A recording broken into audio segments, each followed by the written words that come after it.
Hello everybody. Today I'm going to show you how to use the mirror tool.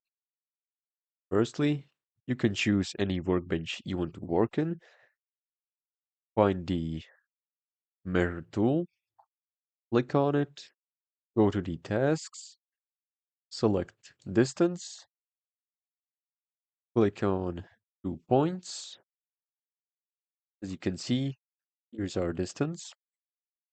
You can also select edges of circles. Firstly, you have to deselect the previous points. As you can see, we got the distance between the center points of our circles. You can also choose any mode you want. I'm not going to show this. You can explore it yourself, so I don't waste your time. Thank you for watching. If you like this tutorial, make sure to like and subscribe. And you can support me in the description.